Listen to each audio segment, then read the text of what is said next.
Good morning students, welcome in online classes of NRPS School. NRPS School की विज्ञान की online कक्षा में आपका स्वागत है। बच्चों, हम हमारे दूसरे पार्ट को कंप्लीट कर चुके हैं। उसमें मैंने आपको प्राणियों में जो पोषण है उसके बारे में अच्छे से समझाया है। जिन बच्चों ने सारे लगातार वीडियो देख रहे हैं उनको बहुत अच्छे से समझ में आ रहा होगा, मैं उम्मीद करती हूँ। आज मैंने आपको कहा था कि आपको पूरा पाठ अच्छे से स्टार्टिंग से पढ़ना है और प्रश्न उत्तर के निशान लगाने हैं। तो आप लोगों ने लगाए होंगे। इसी उम्मीद के साथ हम आगे बढ़ते हैं और अपने अभ्यास प्रश्न जो हैं वो करते हैं। देखिए बच्चों, पहला जो प्रश्न है वो है रिक्त स्थान भरिए।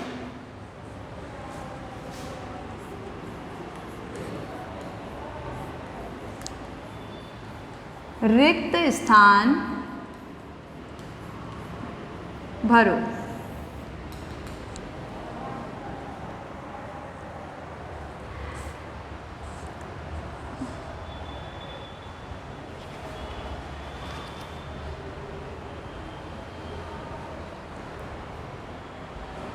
रिक्त स्थान भरना है। मानव पोषण के मुख्य चरण 5 चरण होते हैं मानव पोषण के, और वो मानव पोषण के मुख्य चरण हैं।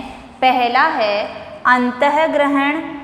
तो क जो रिक्त स्थान है आपका क है, हाँ क जो रिक्त स्थान है उसमें आपको क्या भरना है। सबसे पहले कौन से चरण है, देखो पहला है अंतःग्रहण। भोजन को क्या किया जाता है, शरीर के अंदर लेना, अंतःग्रहण। अंतःग्रहण के बाद में है पाचन। पाचन होता है। पाचन के बाद अवशोषण होता है। भोज्य पदार्थ का अवशोषण हो गया, पोषक पदार्थों का। अवशोषण के पश्चात स्वांगीकरण होता है। स्वांगीकरण मतलब ऊर्जा प्राप्त करना, जो अवशोषित भोजन है उससे ऊर्जा प्राप्त करना, स्वांगीकरण हो गया। और स्वांगीकरण के बाद में निष्कासन होता है।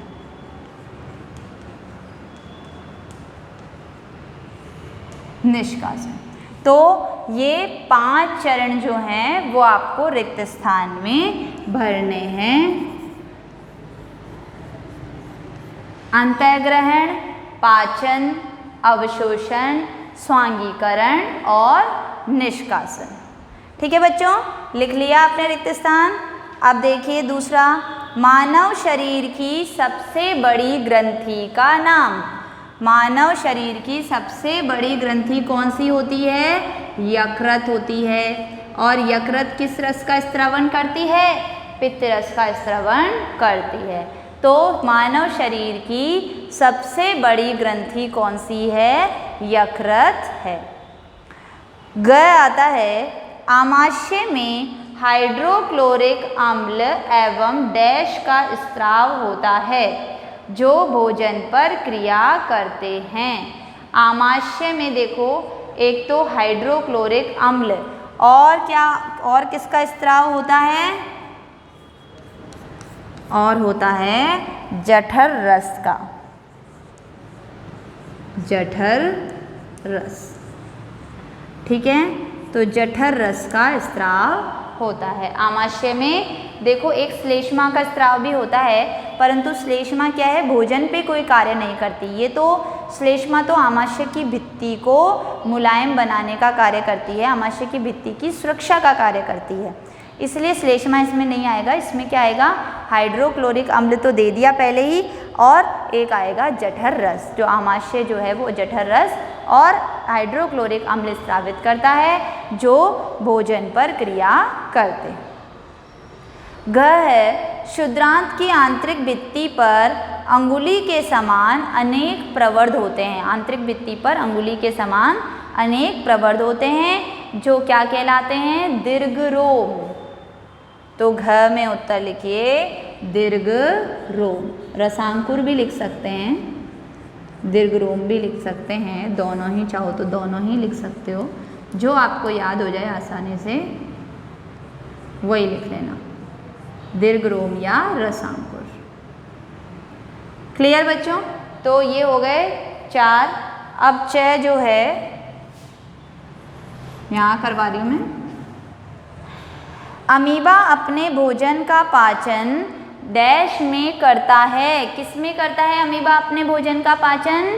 खाद्य धानी में। जो खाद्य धानी होती है गोलाकार बुलबुले जैसी संरचना, उसके अंदर करता है।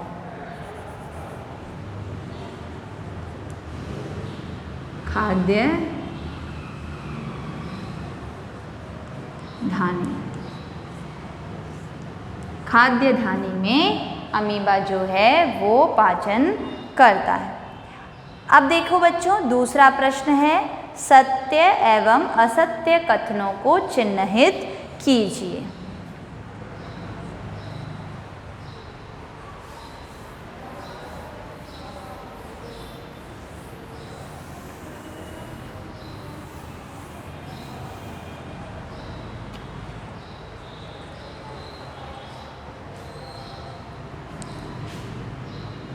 दूसरा प्रश्न है, सत्य असत्य।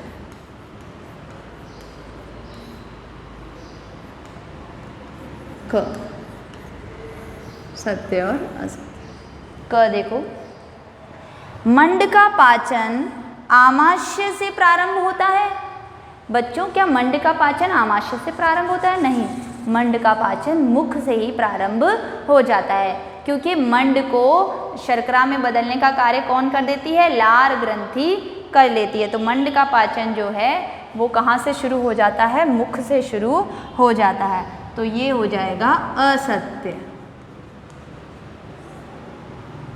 फिर ख है, जीभ लाला ग्रंथि को भोजन के साथ मिलाने में सहायता करती है।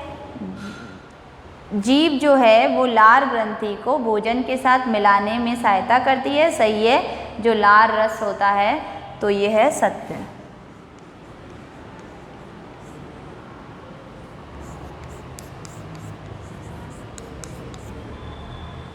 फिर है, पित्ताशय में पित्तरस अस्थायी रूप से भंडारित होता है। सही है।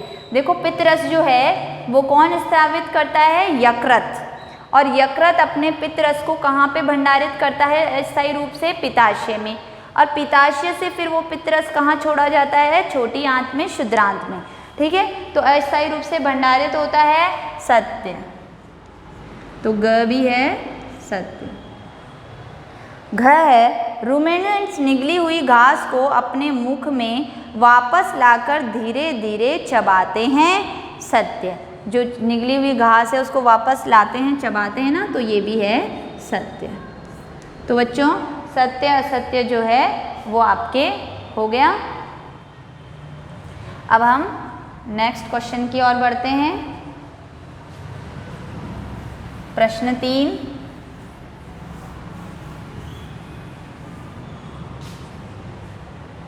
प्रश्न तीसरा जो है वो है सही विकल्प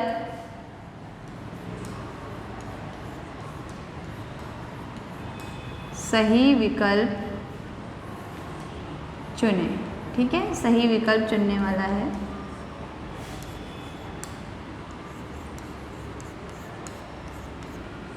तो पहला है, वसा का पूर्ण रूपेण पाचन जिस अंग में होता है।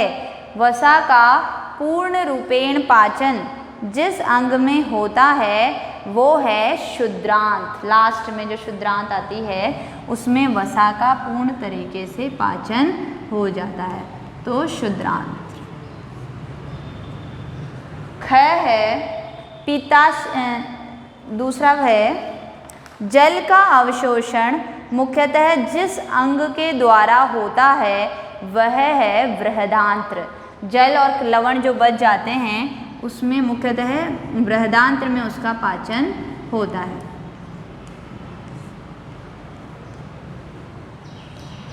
अब 2 ही प्रश्न है इसमें। अब हम चौथे प्रश्न की ओर बढ़ते हैं। क और ख का उत्तर बच्चों लिख लिया, क्षुद्रांत्र और बृहदांत्र पे टिक लगा लेना सही पे। अब हम चौथे प्रश्न की ओर बढ़ते हैं।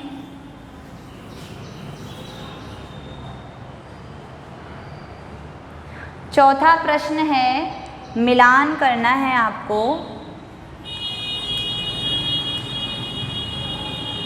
मिलान करो कॉलम ए और कॉलम बी। ठीक है, अब देखिए कार्बोहाइड्रेट, प्रोटीन,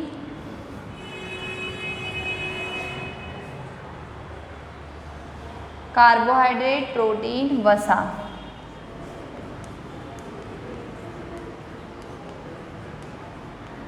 कार्बोहाइड्रेट, प्रोटीन, वसा, ये खाद्य घटक हैं और इनके उत्पाद हैं, पाचन के उत्पाद हैं वसा,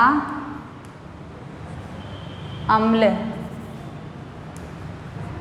वसा अम्ल व ग्लिसरॉल, और है शर्करा और अमीनो अम्ल।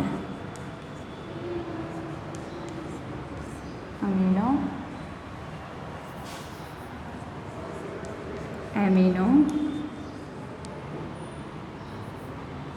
अम्ल। अब देखो बच्चों, ये खाद्य घटक हैं और ये पाचन के पश्चात उसके उत्पाद हैं कि कौन से उत्पाद हैं। तो खाद्य घटक कार्बोहाइड्रेट, कार्बोहाइड्रेट का पाचन के पश्चात किस में बदलता है? कार्बोहाइड्रेट बदलता है शर्करा में, तो इसको शर्करा से मिलान कर दीजिए।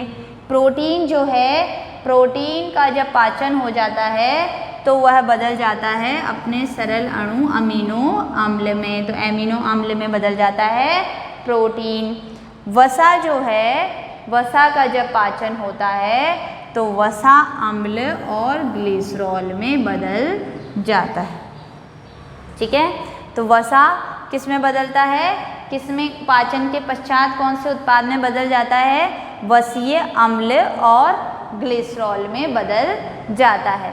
जो कार्बोहाइड्रेट है वो किस में बदल जाता है? शर्करा में टूट जाता है, पचित हो जाता है, और प्रोटीन जो है वो एमिनो अम्ल में पाचन इसका हो जाता है।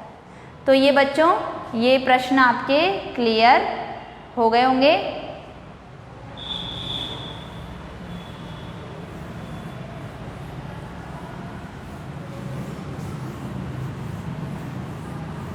अब है पांचवा प्रश्न।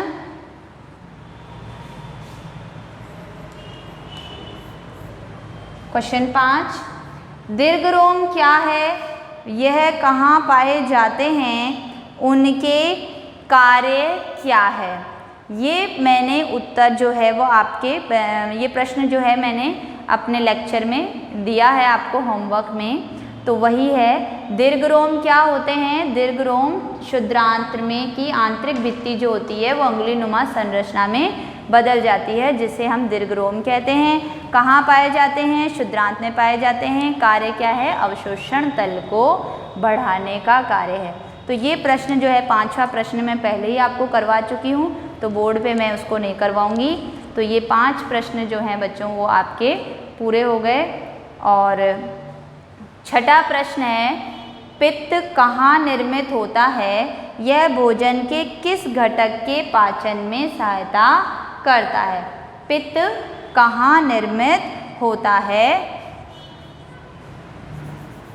प्रश्न 6 जो है उसका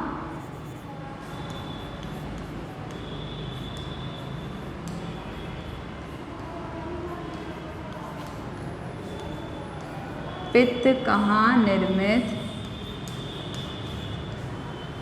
होता है, यह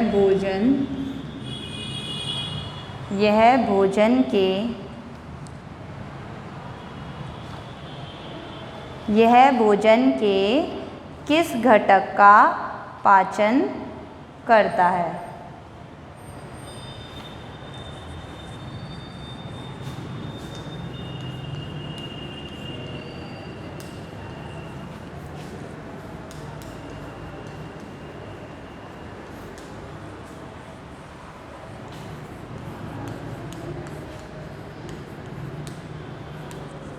उत्तर है इसका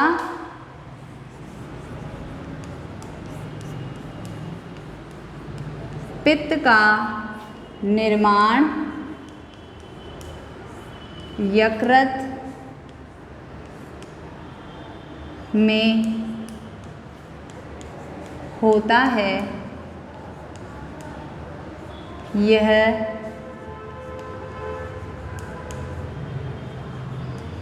भोजन में उपस्थित